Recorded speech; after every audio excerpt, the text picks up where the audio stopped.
안녕하세요. 상상빌더입니다. 오늘 소개할 책은 인공지능 분야 최고의 책으로 손꼽히는 박태웅의 AI 강해 2025입니다. AI의 현재와 미래, 그리고 우리가 어떻게 준비해야 할지 알려주는 종합 안내서인데요. 딥러닝, 트랜스포머, 멀티모달 같은 어려운 개념을 누구나 이해할 수 있게 풀어 설명해주며 최신 AI 트렌드까지 다루고 있습니다. 먼저 AI 6대 트렌드를 살펴보죠. 1. AI as us. AI가 운영체제처럼 모든 소프트웨어와 연동될 미래. 2. Contextual Interface. 맥락을 이해하는 새로운 인터페이스로 검색할 필요 없는 세상이 온다. 3. AI as a partner. 인간의 필수 파트너로 자리 잡은 AI. 4. Multimodal AI. 텍스트, 이미지, 오디오를 동시에 처리하는 멀티모달 AI의 진화. 5. Cheaper, faster, smaller. 더 작고 빠르고 저렴해진 AI가 스마트폰에 들어간다. 6. Humanoid. 인간처럼 보고 듣고 움직이는 몸을 가진 AI가 등장. 이 6가지 트렌드 모두 2025년에는 현실화될 것이라고 저자는 예측합니다. 빠르게 변화하는 세상에서 AI가 우리의 일과 삶을 어떻게 바꿀지 이 책을 통해 먼저 읽어낼 수 있죠. AI와 함께할 미래. 놓치면 안 될 이유. 책은 단순히 기술적인 지식을 전달하는 데 그치지 않고 AI 윤리, 개인정보 침해 문제, 그리고 AI 개발의 불투명성 같은 중요한 사회적 이슈들도 다룹니다. AI 시대에 필요한 것은 단순한 기술 이해가 아니라 AI 리터러시라는 더 깊은 통찰력이라는 메시지를 강조합니다. 저자 박태웅 저자는 IT 업계의 전문가로 KTH와 엠파스에서 활동했으며 현재 녹서포럼 의장을 맡고 있습니다. AI가 스며드는 미래에서 우리는 AI에 대해 얼마나 준비되어 있는지, 그리고 윤리적 책임은 어떻게 질 것인지 성찰하게 합니다. AI의 급변하는 흐름 속에서 남들보다 한 발 앞서 미래를 선점하고 싶다면 이 책이 여러분의 확실한 가이드가 될 것입니다. 그럼 좀 더 자세한 책 소개로 들어갑니다.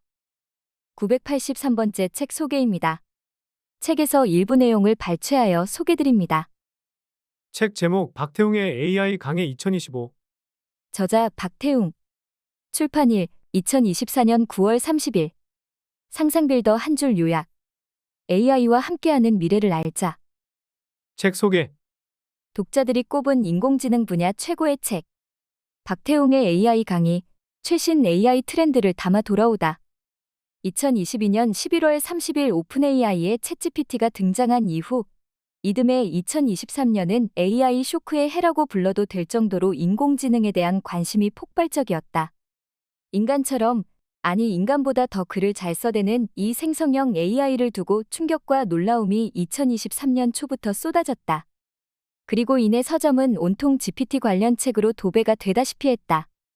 챗GPT의 정체를 설명한 책부터 심지어 챗GPT와 공저한 책까지 등장한 것이다. 하루가 멀다 하고 쏟아지는 인공지능 도서의 홍수 속에서 독자들로부터 압도적으로 선택받은 책이 있었으니 바로 IT 현자로 불리는 박태웅의 AI 강의였다. 딥러닝, 매개변수, 토큰, 트랜스포머, 강화학습 등등 인공지능을 알기 위해서는 필수적이지만 일반인에게는 낯설고 어렵게 느껴지는 개념들을 저자 특유의 편한 글투로 쉽게 설명하여 누구라도 AI 리터러시를 갖출 수 있게 도운 것이다. 심지어 청소년들도 이해할 수 있도록 풀어 쓴 수준이라 2023년 청소년 교양도서 우수도서로 선정되었고 올해는 독자들이 뽑은 인공지능 분야 최고의 책으로도 선택되었다. 바로 그 책이 최신 AI 트렌드와 더 깊은 인사이트를 담아 박태웅의 AI 강해 2025로 돌아왔다.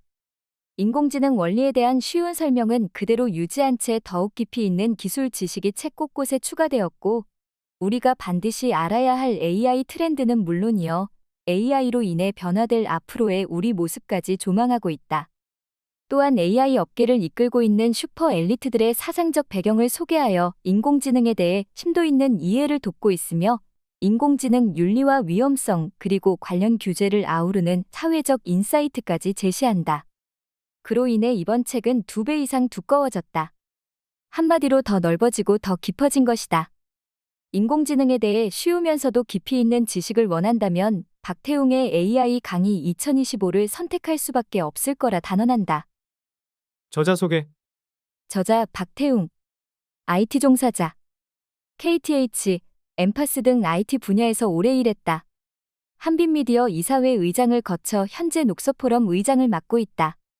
녹서포럼은 당대 사회가 반드시 답해야 할 질문들, 정해 내려야 할 문제들을 드러내는 토론과 공론의 장이다. 2021년 정보통신 분야 발전에 기여한 공로를 인정받아 동탑산업훈장을 수훈하였다.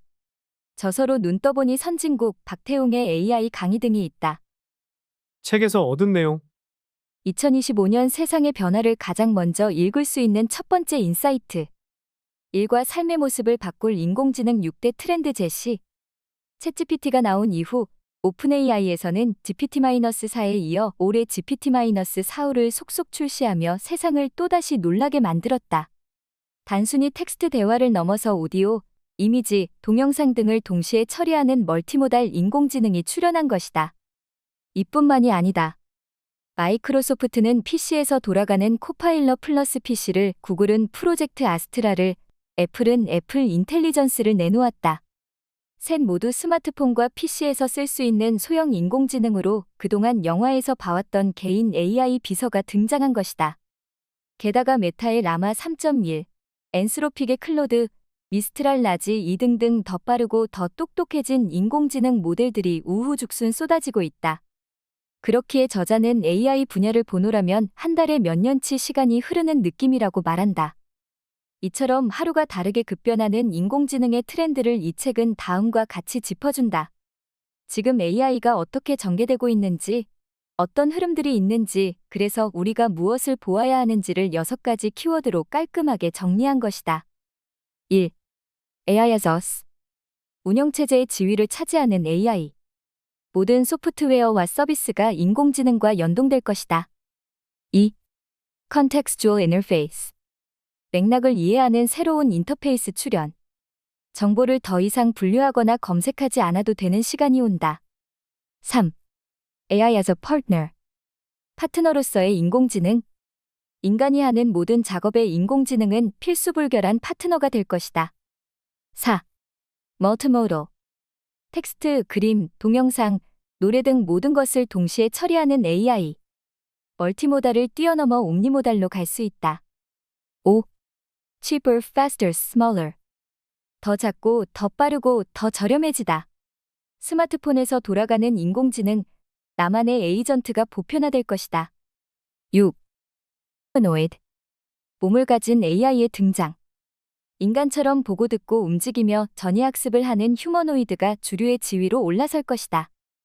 6가지 모두 먼 미래가 아닌 지금 당장 현실화되고 있는 현상이다. 또한 갈수록 가속화될 것이기에 주목하지 않을 수 없다. 세상은 너무도 급변하고 있다. 2025년에는 더욱 급변할 것이다. 그렇기에 우리에게는 AI에 대한 지식과 AI로 바뀔 세상에 대한 이해가 절실히 필요하다. 남보다 먼저 미래를 선점하고 싶다면, 기회를 놓치지 말아야겠다면 박태웅의 AI 강해 2025는 인공지능 시대를 준비하기 위한 NO1 가이드가 될 것이다. 우리와 미래를 함께할 새로운 지능의 모든 것. AI의 등장부터 그로 인해 파생된 위험과 대처까지.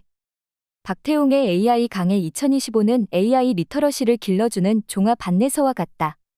AI의 탄생과 발전 과정, 그 영향을 살펴보는 것에서부터 시작해 AI가 우리 사회와 일상에서 어떤 역할을 하며 앞으로 어떻게 변화할지 이야기한다. 또한 AI 기술의 이면에 존재하는 윤리적 문제와 잠재적 위험성에 대해서도 톱파보고 인공지능과 더욱 밀접해질 미래에 현명하게 준비하게끔 돕는다. 특히 이 책은 거대 AI 기업들의 비윤리적인 정책과 안전성 문제, AI 개발 과정의 불투명성 등을 지적하는 데 상당한 분량을 할애하고 있다.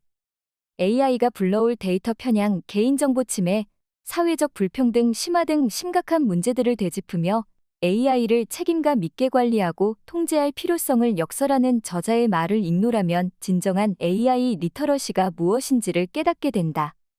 또한 눈 떠보니 후진국이 되지 않기 위해 한국이 AI 시대에 어떻게 대응해야 할지 재현하는 6강에서는 모두가 고개를 끄덕이게 될 것이다. AI는 스며드는 기술이라고 저자는 말한다. 인공지능이 우리 삶의 대부분 영역에 큰 영향을 미칠 것이고 또 이미 적지 않은 영향을 미치고 있기 때문이다.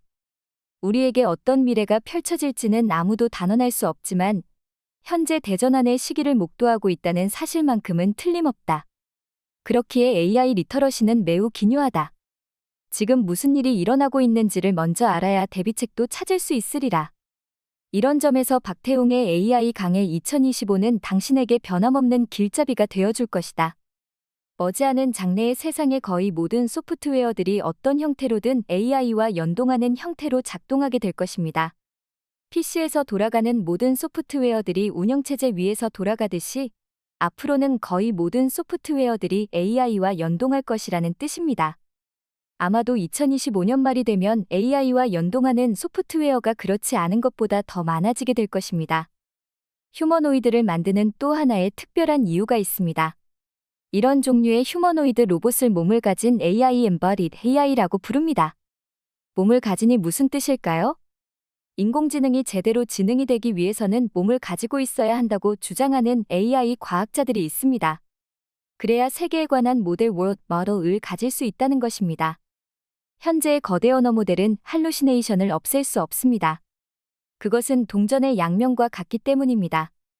물론 챗GPT에 비해 GPT-4 터보의 할루시네이션은 체감할 수 있을 만큼 크게 줄었습니다. 계속해서 줄어들고 있지요. 그러나 없앨 수는 없을 것이라고 저는 생각합니다.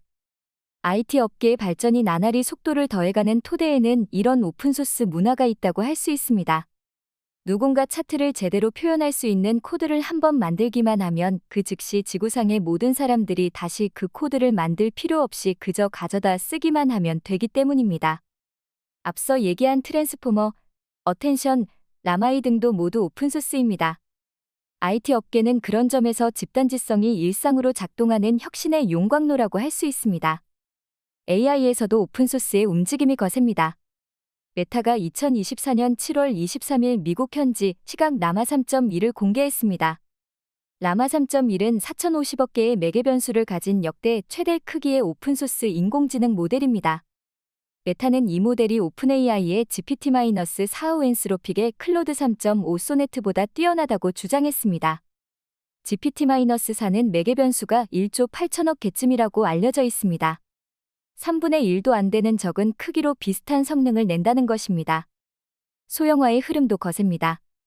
오픈AI, 마이크로소프트, 구글, 메타, 애플 등이 잇따라 앞서 나온 더 큰 모델과 맞먹는 성능을 보이는 작은 모델들을 내놓고 있습니다. 소형화는 몇 가지 이유에서 필연이라고 할 수 있습니다. 우선 현재의 AI는 자원을 너무 많이 씁니다. 챗GPT를 학습시키는데 3.7조 원이 들었다고 합니다. 라마 3.1은 최신 GPU H100을 1만 6천 대나 돌렸습니다. 한 번에 몇천 가구분의 전기를 씁니다.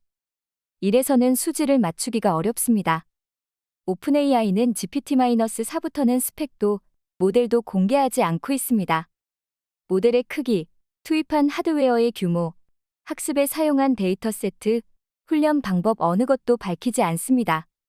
단지 API만 공개했습니다. 오픈AI 쪽은 이것을 더 이상 밝히지 않는 이유로 기업 비밀을 꼽았는데 사실 오픈AI의 이런 태도는 설립 취지에 비춰보면 아주 이상해 보이기도 합니다. 오픈AI의 CEO인 샘 올트먼은 인공일반지능이 만약에 고장나면 무엇인가 다른 조치가 필요할 수 있습니다. 이 때문에 특정 회사가 이런 AI를 소유해서는 안 됩니다라고 말한 바 있습니다. 이 때문에 오픈AI는 사실상 클로즈드 클로즈드 AI가 아니냐는 비판을 받고 있습니다. 아실로마는 6년 뒤 한 번 더 모임의 배경이 됩니다. 2023년 3월 스튜어트 러셀, 일론 머스크 테슬라 창업자, 스티브 워즈니악 애플 공동 창업자 등 일군의 AI와 IT 전문가들이 거대한 인공지능 실험을 멈춰라라는 성명을 발표합니다. 이들은 인공지능 개발이 통제불능의 경쟁으로 치닫고 있지만 그에 걸맞은 수준의 계획과 관리가 전혀 이뤄지고 있지 않다며 이런 결정을 선출되지 않은 기술 리더에게만 맡겨서는 안 된다고 말했습니다. 인공지능 법안을 둘러싼 찬반양론이 보여주는 것은 산업계가 거대 모델에 대한 규제가 필요하다고 때로 주장하고 스스로 약속을 발표하기도 하지만 실제로 그 부담을 지는 것은 꺼린다는 것입니다. 또한 반대파들의 주장과 달리 이들이 실제 위험이 발생할 가능성에 대해서도 인식을 하고 있지 않은가 짐작할 만합니다. 힌턴 교수 등의 서한이 지적하듯이 이러한 위험이 정말 공상과학 소설에 불과하다면 기업은 이를 완화하기 위한 책임을 지는데 아무런 문제가 없어야 할 것이기 때문입니다. 문제는 이들이 전 세계의 주요 거대 인공지능 개발을 도맡아 하고 있다는 것입니다. 말하자면 우리는 모르는 사이에 이들의 사상을 강요당하고 있다고 할 수도 있습니다. 선출되지 않은 슈퍼 엘리트들이 단지 인공지능 개발만 독점하고 있는 게 아니라 사상까지 독점해가고 있는지도 모른다는 것이지요. 인공지능의 발전에 대한 국제적 규제와 규범의 확립이 대단히 시급하고 중요한 또 다른 이유라고 할 것입니다. 미국, 독일, 영국이 선진국이 되고 세계 각국의 인재들을 모을 수 있는 것은 세계 최고 수준의 대학교와 연구소를 가지고 있기 때문입니다. 우리는 기초과학 학과가 단 하나라도 설치된 대학이 이제는 절반도 안 됩니다. 박사과정의 인재들은 국내 대학에 진학하지 않고 해외로 유학을 떠나는 것을 당연하게 여깁니다. 선진국들이 세계 최고의 대학들을 이용해 전 세계의 인재를 자석처럼 끌어들이는 것과 비교하면 서글플 정도로 초라합니다. 정부가 과학과 기술 정책의 호흡을 바꾸지 않고 후발 추격국의 태도와 전략을 버리지 못한다면 우리는 머지않아 다시 눈 떠보니 후진국이 되어버릴지도 모릅니다. 지금까지 상상빌더였습니다. 감사합니다.